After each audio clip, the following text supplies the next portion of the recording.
Chávez as a religious figure. This is something that the day after he passed away, in the shanty town of Venezuela, they created a chapel of Hugo Chávez. He's almost like a saint, and I think he will be remembered as a saint. Well, thank you very much. If you have any questions, please.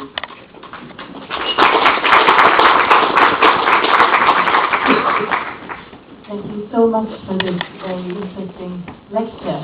And we'll take your questions, and we'll take all your questions and sum them up at the end.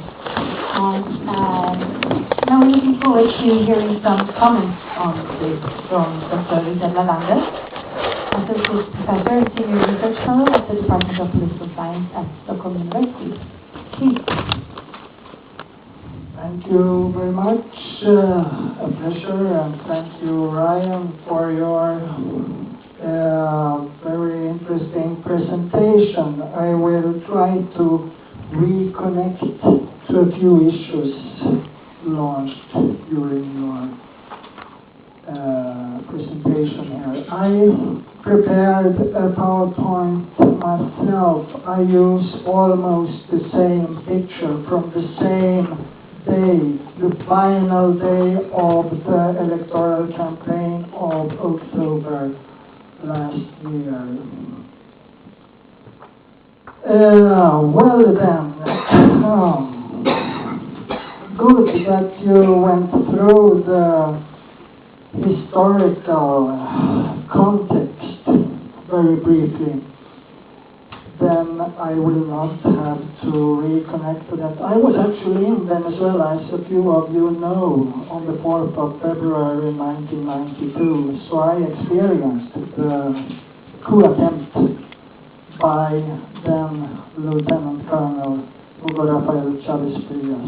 I was in Caracas observing the presidential elections of 1998. When he won for the first time. There is a direct connection there. Some analysts argue that indirectly Chavez won the presidential elections of December 1998 already in February 1992. He became a popular figure already then in early 1992. I was in Venezuela also during another period you mentioned there, when Chavez, in June 2011, disappeared. Nobody knew where he was, how he was, etc. All kinds of rumors circulated. You still hear me? Okay? Try it again. Hello? Okay. All right. Is it better? It's this little bus that sometimes gets a little... Is it better now? Everyone? Well? No? Try again. Okay. Yeah? Okay. Yes, I was there then. And if you compare the sentiments among grassroots Chavistas of the time, June 2011, to when I was there more recently, in December 2012, January 2013, only a few months ago, I would say that, I will return to this issue later on, that there is a great difference. Grassroots Chavistas were indeed aware of the seriousness of the health of President Chavez, and most Chavistas I spoke to in January believed that he was dying or already dead in January. But still, they prepared mentally for a future without the physical presence of Hugo Chávez in January. I was in Caracas on January 10th. That is the date when Chávez should have been sworn in to initiate his new mandate. And since he did not appear, being still in Cuba, the day evolved into a popular party of Chavistas, millions of persons there, and with presence of Evo Morales from Bolivia, Pepe Mujica from Uruguay, Ortega from Nicaragua, and other important political leaders of the region. Okay then, but I will try to be brief here. First of all, I think it's important to emphasize a few aspects of the transformations of Venezuela in times of Chavismo. The principal banner of the first electoral campaign of Chávez was to rewrite the constitution. And a new constitution was approved via popular referendum in December 1999. It has been mentioned as being among the most radical constitutions in the world. As for the creation of mechanisms to enhance popular participation and social inclusion. I think that was what you did not mention popular participation in the presentation. I think it's important to emphasize. I will take a moment on that later on. At the same time, increased polarization or more evident political polarization. Polarization has always existed in Venezuela. Sometimes it might have had other names. Systematic exclusion of certain sectors.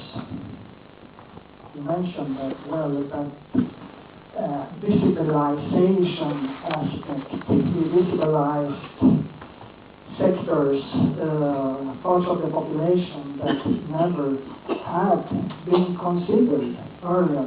In Latin America, historically, the constitutions have frequently been used to protect the property rights of the elite groups.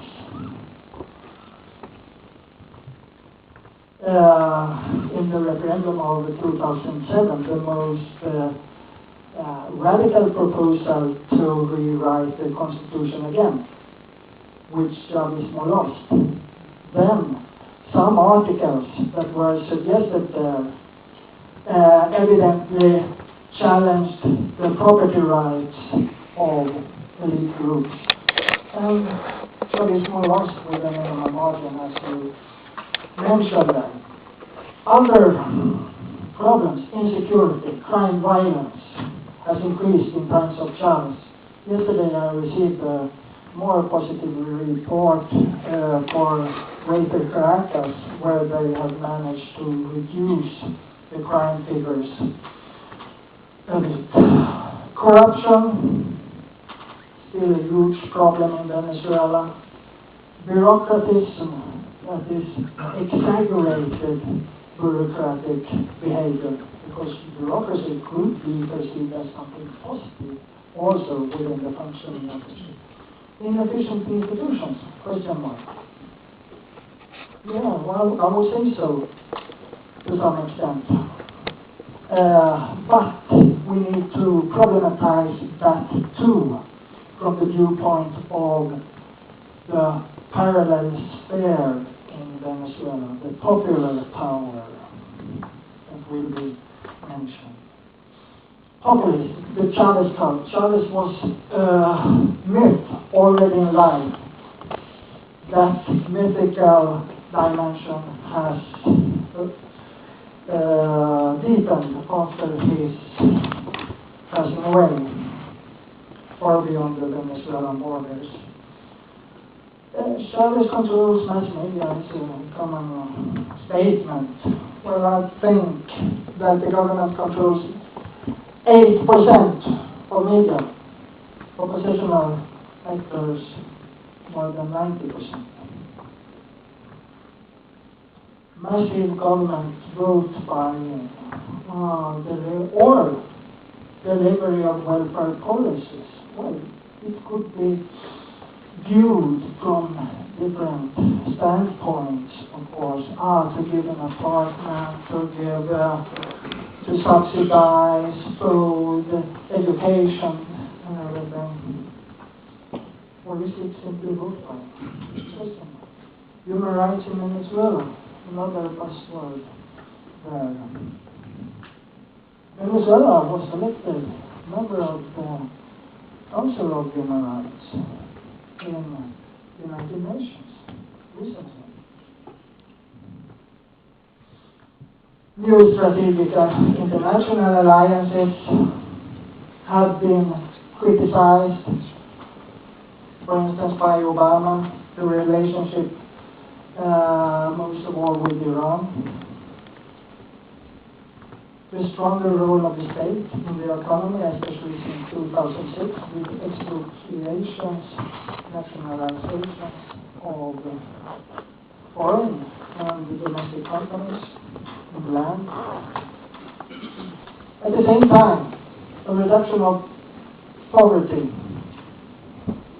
The figures used by the United Nations and CEPAL are, well, you should manage those figures carefully, of course, but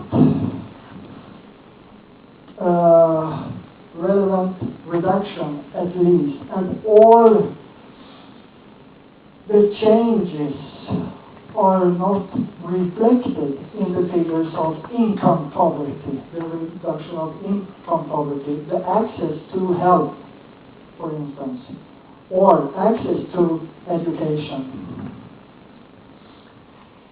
A number of welfare missions have been established. I know that Ryan wrote in his book on one of those misiones sociales, barrio adentro, within the shantytown or within the slum or something. And I think Kristinas is well aware of this too, the social advancements of the Chávez government, especially since 2006, I believe. The visualization, the creation of spaces for the strengthening of the proper citizenship of Venezuelans that previously were invisible. And the protagonism in these processes at local level have been marginalized women, normally of darker skin. Chávez and others often expressed that la revolución tiene cara de mujer. The revolution has the face of a woman. And particularly in the most important organizational form in recent times at grassroots level, the community councils, I would say that between 70 to 90% of the leading actors there are women.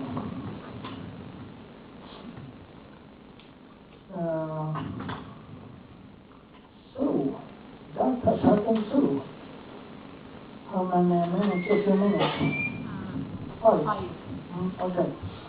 It's interesting that in January, when I was there in Venezuela, I was invited by a group of oppositional politicians in the state of Bolivia to a meeting. I knew one of the persons, the trade union leader from before, Theo Benitez of the Radical Cause Party. And he invited me, and when I came there, I saw in the first place that we were at the old headquarters of Acción Democrática, the traditional party of Venezuela, the Social Democrats. And then appeared people from all the oppositional parties, Primero Justicia, Un Nuevo Tiempo, and so on, etc. And they wanted to conversate with me on the issue of community councils, because they thought or realized that they had missed an opportunity to enter in a democratically important space, and they realized that we need to take advantage of this too. So that was interesting, and I wrote some studies on the community councils in Venezuela, and among others I made a kind of classification of different types of community councils. The most unconditional ones, politically speaking, loyal to everything that is expressed by Chavez, for instance. And the more critical community council, but still supporting the government. Also mixed councils with constructive participation of oppositional neighbors there, working towards a common goal to improve the conditions of life in the neighborhood. That exists too.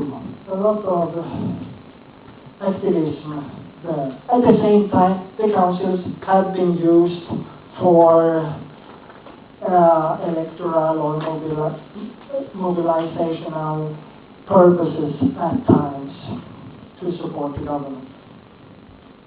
I mentioned weak institutions, institutionalists who frame that. But some of you might know that from 2010, the more communitarian radical model of democracy has expanded with new laws. Several community councils can create a comuna,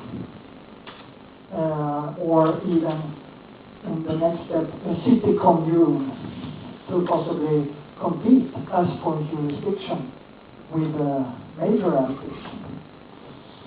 Utopic, one might say, this expanded popular power, not the most efficient one, economically speaking.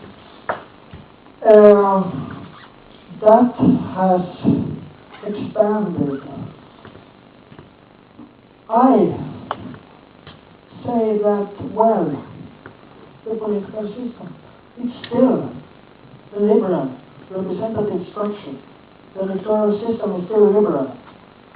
But the emerging popular power has increased, and therefore state institutions need to be flexible to be able to interact with the popular power.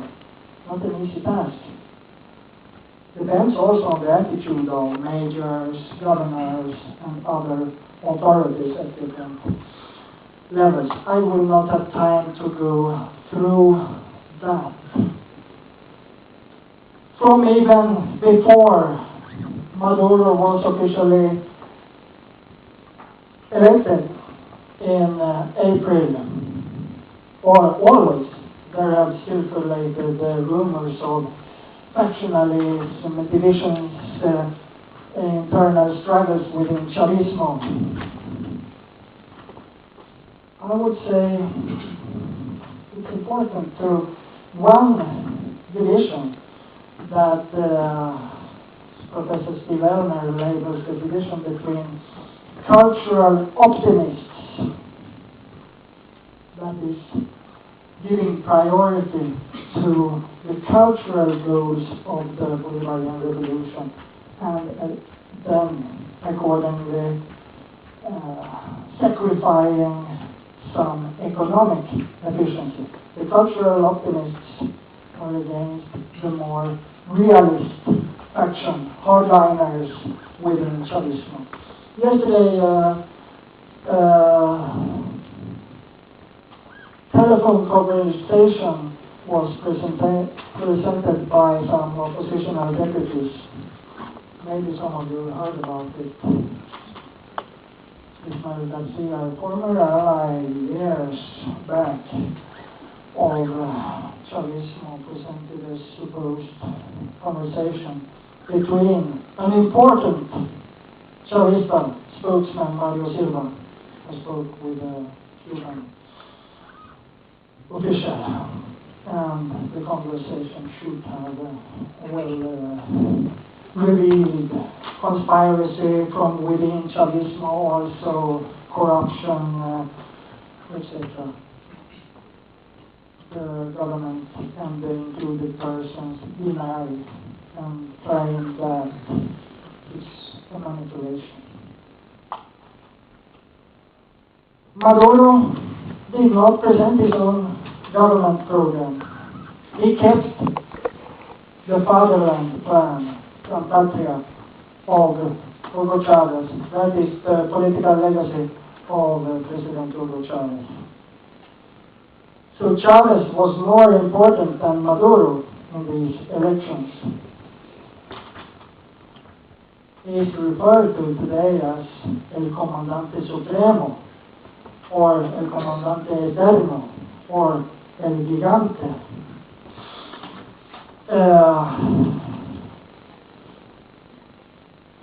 Just 1 minute rounding up, okay? I had so many comments I wanted to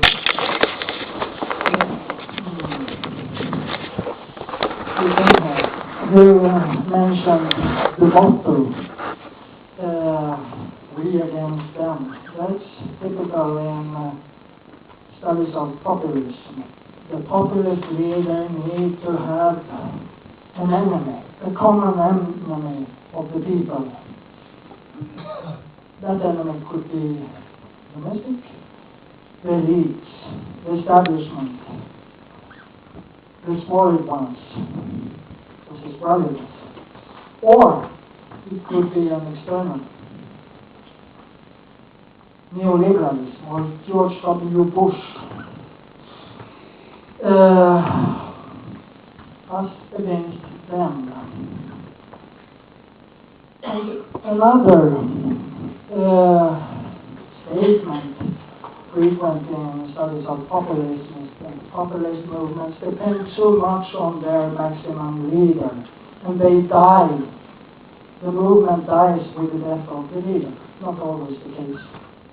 Peronism in Argentina has reinvented itself throughout history. I know that you have studied Laclau also. Of course, you can problematize a lot more. There is a tension and not always a contradiction between populism and democracy. What's populism? From the beginning, from Latin populus, the people. Demos, and democracy. I too will mention, this is my final one, I think. So I think continuing the same logics of populism. When I was there in January, the new slogan of Chavismo became Yo soy Chávez. That is, Chávez might be in Cuba recovering or dying, but we the people are here, thus Chávez is present the day of his swearing-in. A lot of t-shirts with that message, Yo soy Chávez, or caps and so on. I think I will round up there, and we will have some of them. Thank you so much for your interesting comments. Could you please come up also, and we'll invite for questions in just 1 minute. I'd just like to ask Dr. Brading if you have anything you'd like to comment. Maybe there's something you want to reply to, or just briefly to what Dr. Wallander said.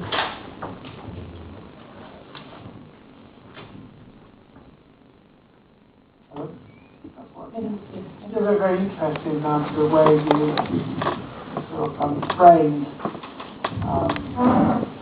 your analysis on Chavismo.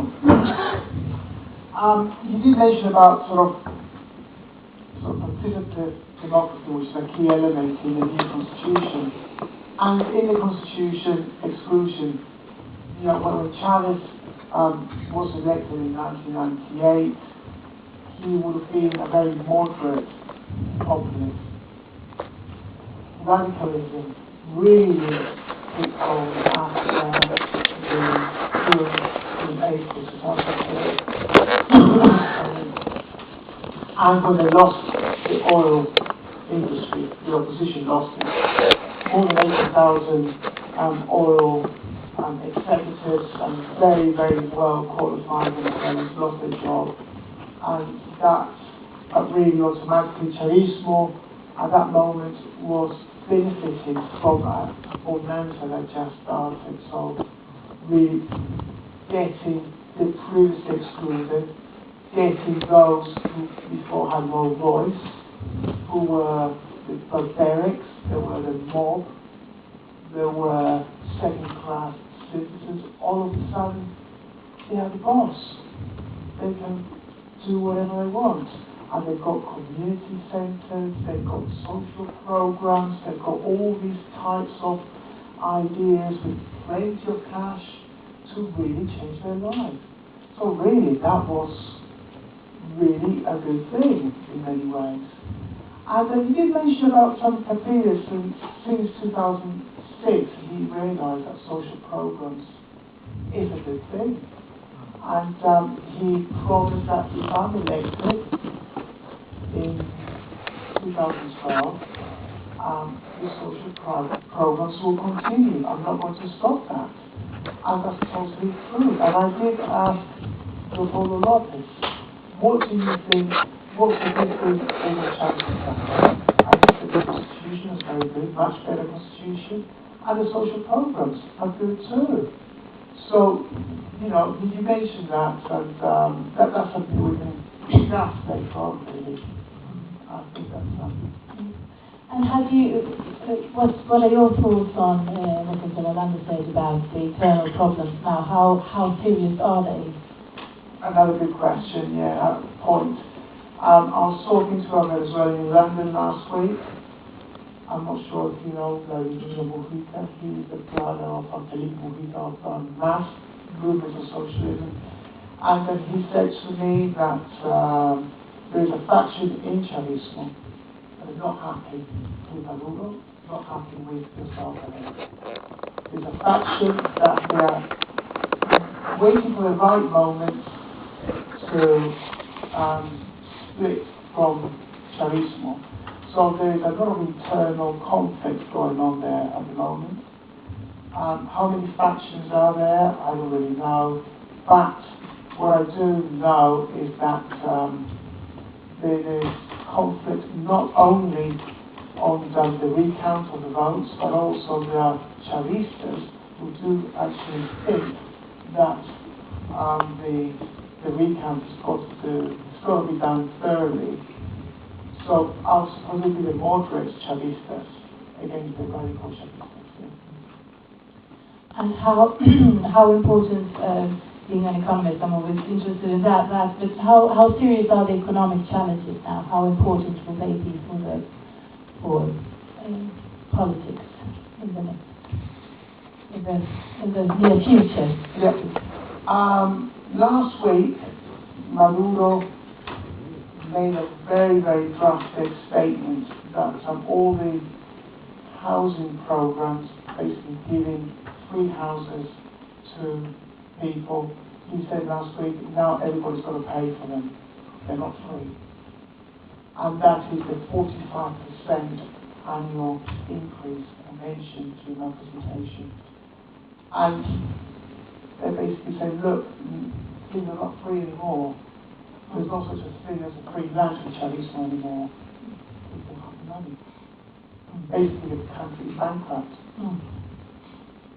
A lot of the petrol that gets to Venezuela, they're having to import it from the US. 125 barrels a day are imported from the US. How much? 125,000 barrels of petrol. Interesting. Let's open up for questions from the audience. And please wait for the mic that will be sent to you. So we have two, I think, here on the left side.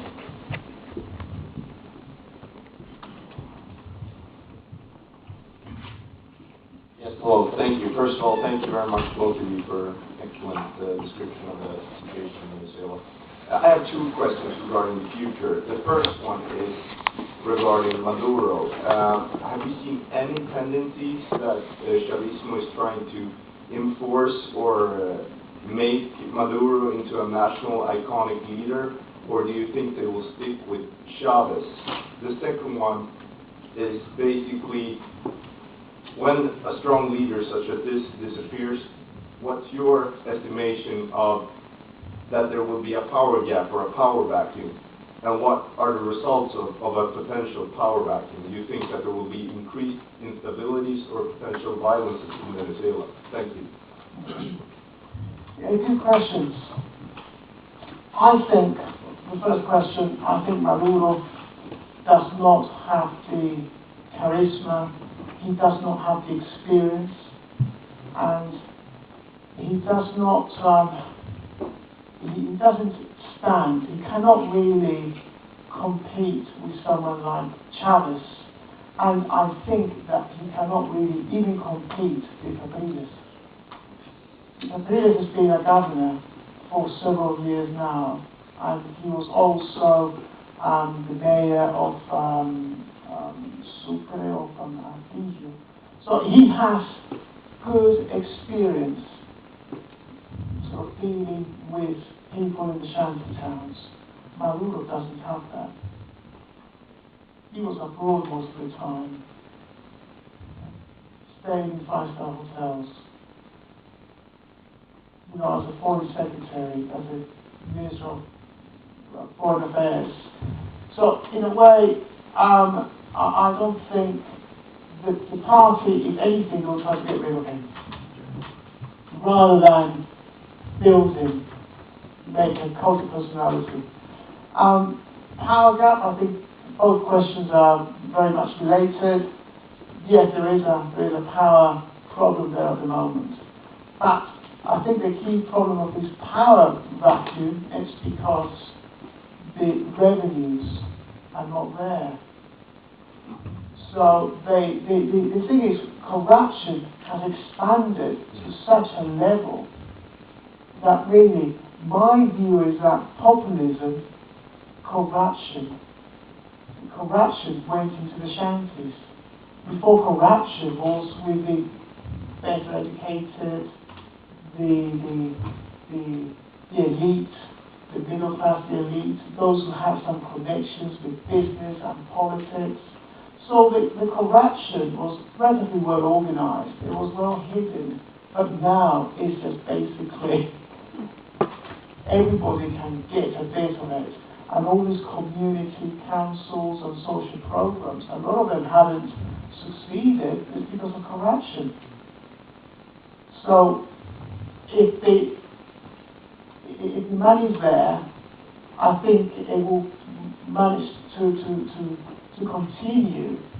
But I think that what's going on with the housing crisis of telling these poor people that you've got to pay, I think that's a clear indicator that there is a problem.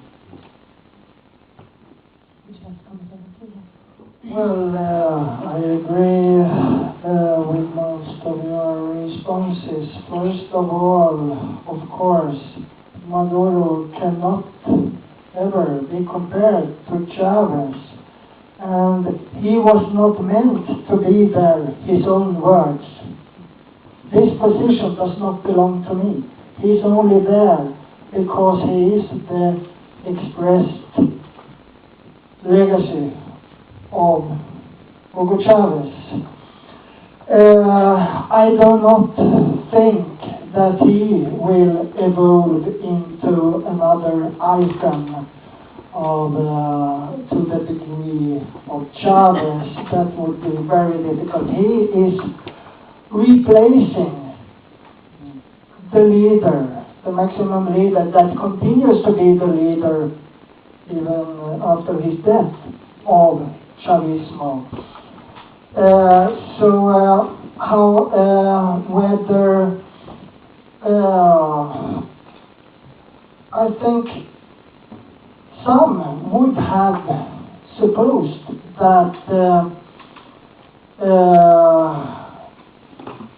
advantage of Maduro in the electoral campaign would have been enough to defeat Capriles, that already was classified as a loser, and some, even within opposition, some said that he has burnt out, he committed mistakes, and so on. I think I agree that probably Capriles is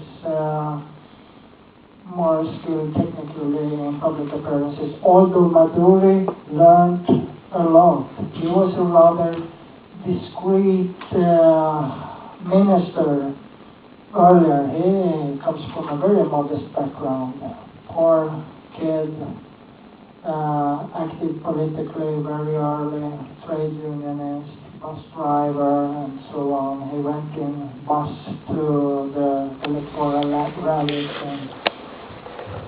and so on. Power gap, I think there are factions, and I think it's important to emphasize the role of corruption in all this. If I try within Chavismo to mess with one of the corrupt leaders within the Chavismo structure, then several will fall, possibly, or you will have an enemy. Many Venezuelans among Chavista grassroots have since years felt skepticism towards the leadership at different levels of the state, although they have expressed complete confidence in Hugo Chávez, but criticized at the same time the attitude, behavior, and the probable illegal enrichment of other leaders within Chavismo. Also, corruption came to Venezuela centuries ago. So, there are so many expressions in Venezuela. Well, in the heydays of the earlier political elite, Social Democrats and Christian Democrats, they said that, don't give me, place me where there is a flow of money. No me des, ponme donde hay. Or, quítate tú para ponerme yo. Get out of there and let me enter.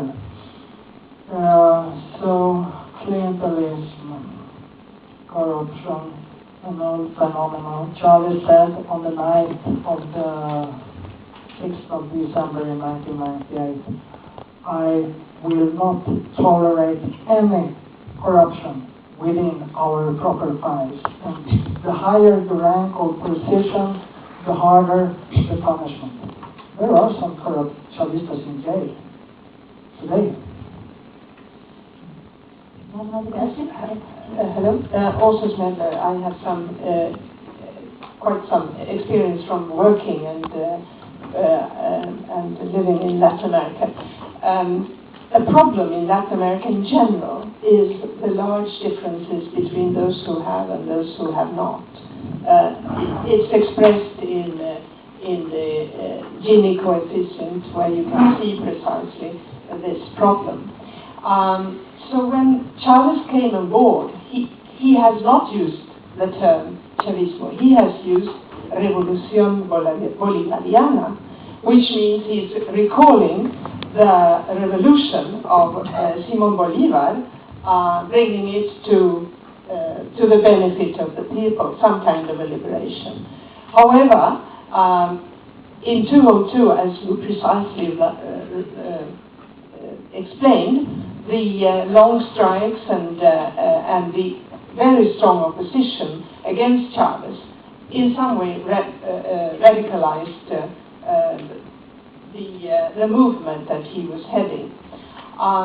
So my question is rather, is the Revolución Bolivariana able to survive? And that has to do with whether people who had nothing actually has improved their conditions. Is there, and that comes back to the problem of the economy.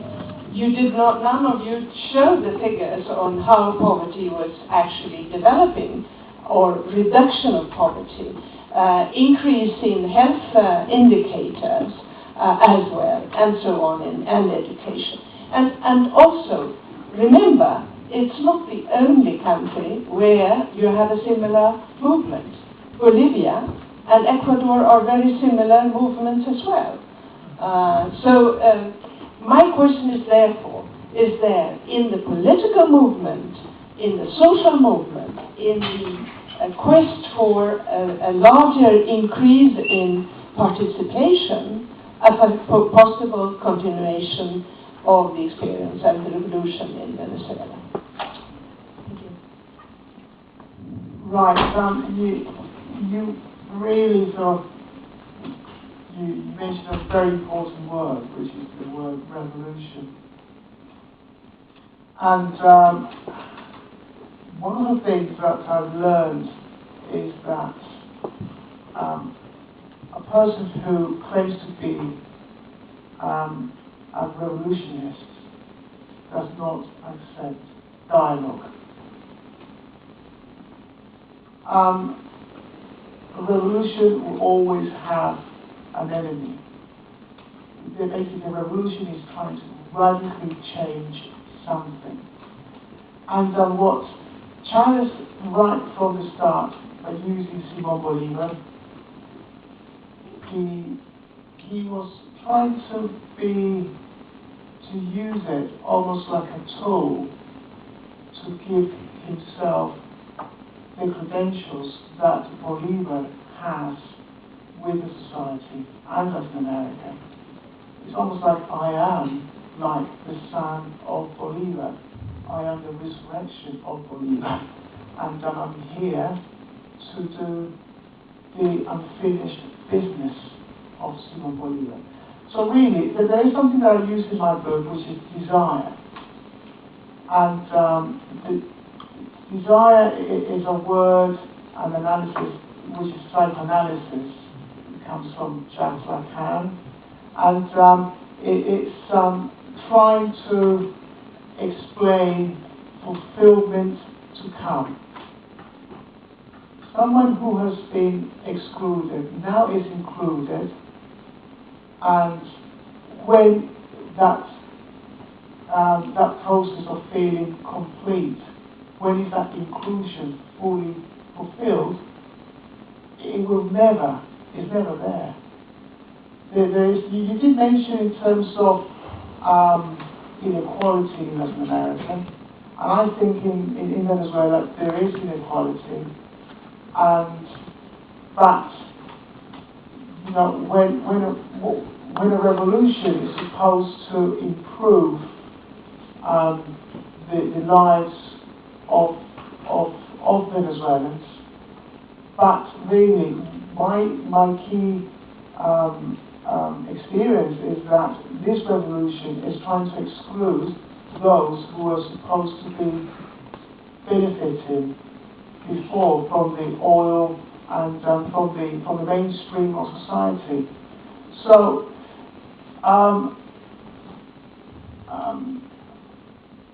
in terms of revolution, will continue. I think it has to continue because that's the political model that Chávez left, and they have to find a way to reproduce that sentiment of desire and using Bolívar, but I think Bolívar is not going to be the key factor anymore. I think eventually will become Chávez's revolution. I'm not sure if I answered your question there, because you know it is Actually, my question was whether there has been a betterness for people in general, lifting people out of poverty as a result of the model. I think there has been improvement with the social programs, but the problem is that the social programs are not sustainable. So whatever was the success, when something is not sustainable, it might have worked. Maybe something that I actually analysed very well is the healthcare program with the help of the Cuban medics. And by 2006, 2007, 2008, it was working very well.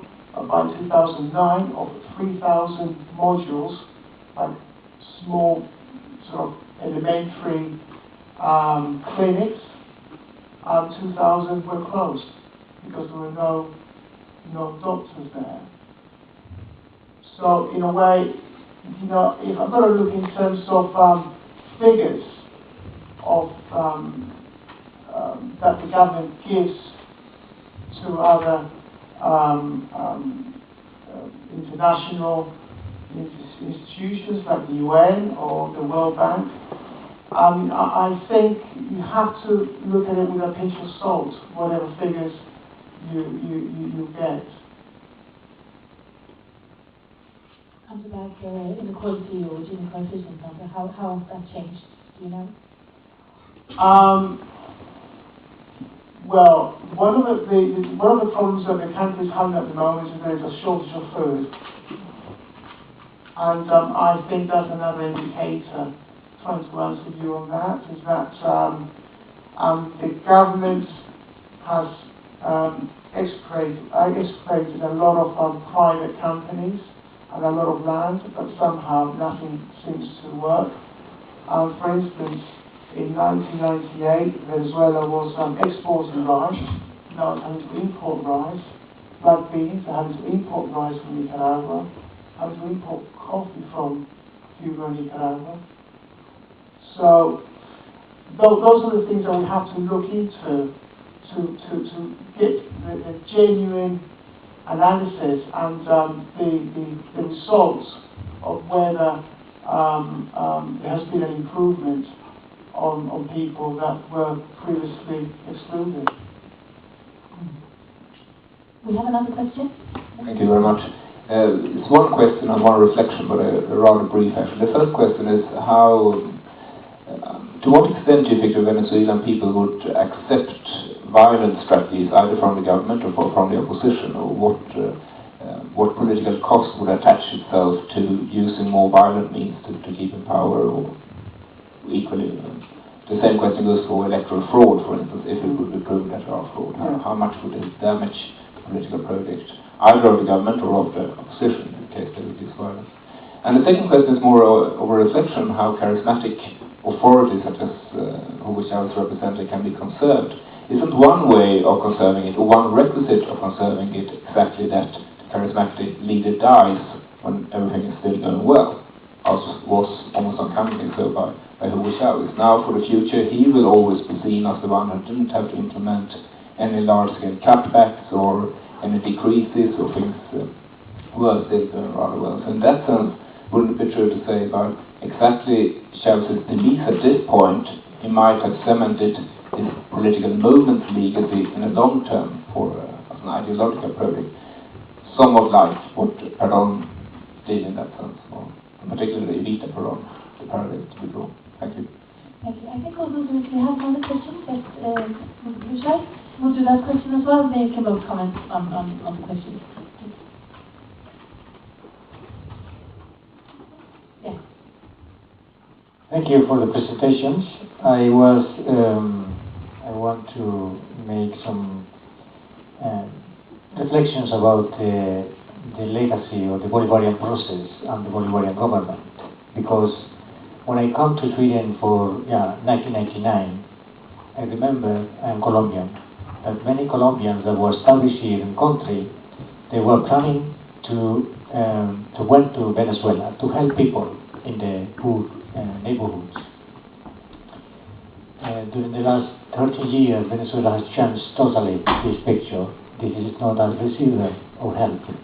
It has been this is a total turnaround. So you see that Venezuela has turned into the heart of a continental revolution against the dominance of the United States. So there is a lot of new things about this. And one of the things that is important is the dimension about the petro-diplomacy. There is a program, Petro-Caribe, that is oriented to organize the use of oil in the continent.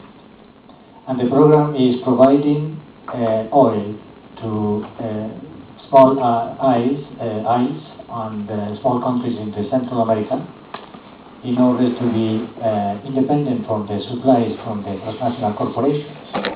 And this is a big improvement for the energy supplies and energy security for a lot of small countries. Another question that you mentioned was that Capriles was mayor in El Atillo or in Sucre. He was mayor in Baruta. And he has been governor in state Miranda. During the last time, Miranda has developed to the most insecure state in the country. So there is a lot of mismanagement from the governors, Capriles. I'm going to have to keep the question. And the question is, the third aspect is the question about the mission, Gran Mission Vivienda Venezuela. There have never been a discussion about people having housing free. This is only for refugees, 130,000 refugees from the floods in 2010. The rest of the 3 million of housing solutions that have been constructed are organized in a way in which people are going to pay for the housing. And people is well aware of that. And I've been researching on that. I've been conducting research on this topic in the last 3 years. And people are well organized and they are very intending to pay for the housing. So there is not that question of about having things free. People are working people. Thank you. Would you both like to comment on one or several of the questions? Yes, sure. Please keep it also brief. Yes, sure. Yeah, very good questions. In terms of Baruta, Atillo, Sucre, you're totally right. Baruta, that's the region that he was the mayor, and of course he's been the governor of Miranda, and he was elected quite recently. Yeah, thank you for that comment. I cannot remember of the Baruta. Very interesting you mentioned about Colombia. And I lived in San Cristobal for many years, in the Estado Táchira. And I remember of going to Cucuta quite often when I was a kid. And because the Venezuelan Bolivar was very, very strong, you can get a lot in supermarkets in Colombia. So of course all the Colombians were going to Venezuela because of the oil bonanza. It was a good place to live, as well as people from Ecuador and Peru and even Bolivia. Everyone was sort of emigrating to Venezuela. Now things have changed. Now Colombia is in a much better position economically compared to Venezuela. A lot of Colombians have left Venezuela, gone back to Colombia. And you know, you also mentioned about dominance of the American against the oppressor, the American hegemony. Yes, does that help? I'm sure that in terms of Petro-Caribe, that's an excellent project. I think all the ideas have been a great thing to do. That reminds me a lot of what happened in Europe in the 1950s after the end of the Second World War. France and Germany created the Steel and Coal Corporation in order, because basically you need steel and coal to create all the machinery for war again. So it was using the natural resources as a way to integrate and train and get all these countries together. I think Chavismo has been doing something very, very similar. The problem is that corruption and mismanagement that is affecting Venezuela right now because it's not getting the revenue that it needs because it's made agreements with all these other countries giving oil on preferential price. And the question in terms of crime, I think the opposition has got to be very, very careful of not being seen as a party or a project that is making crime as a way to instigate and challenge the government. I mean, the opposition says that Chavistas are getting into the rallies of the opposition, and they are the ones who are starting the attacks, claiming that this is the opposition are doing things against the Chavistas.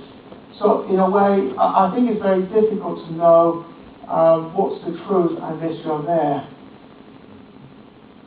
Would you like to come to Very briefly, we only have 2 minutes left of our time here. I think we forgot to comment on your question regarding the inequality and reduction of poverty. I would like to clarify. You may have access easily to the evolution of inequality and poverty reduction in Venezuela from the UNDP or whatever, or Sao. There is reduction, positive development in those figures from 2005-2006 onwards. Almost a record level in Latin America. Venezuela was among the worst countries as for inequality earlier. Interesting reflection comment also on possible comparisons with Bolivia and Ecuador, the countries I study most of all these days. It's a bit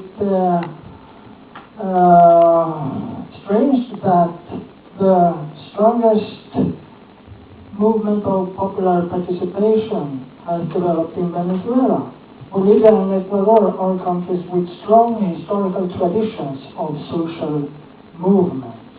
And now, in times of leftist governments there too, heirs almost of Chávez, Rafael Correa in Ecuador and Evo Morales in Bolivia. That's interesting. We would need another hour there. I will try to comment very briefly on Frederick Glass' comments and Juan Velázquez if I have time. We have a minute. Maybe only the aspect of violence. I remember well during the more or less violent activities or manifestations 10 years ago in Venezuela. Although in 2001, 2002, 2004, etc., I would say that if similar events would have occurred in Bolivia or Brazil, for instance, the number of deaths would probably have been much higher. What happened now after the election of Nicolas Maduro? Enrique Capriles called for his supporters to take the streets, and in this tumult, 8 or 9 Chavistas were killed. Did that lead to civil war? No. I think, of course, we have high levels of crime and violence, statistically, but political violence is not the closest option for Venezuelans. I believe they want to solve things in the most democratic way that is possible. I think I will stop there. Thank you so much. This is obviously a discussion that will continue for a long time, and there are lots of interesting questions. I would like to thank the speakers. Thank you for an interesting lecture, for interesting comments. and for very interesting questions and for contributing to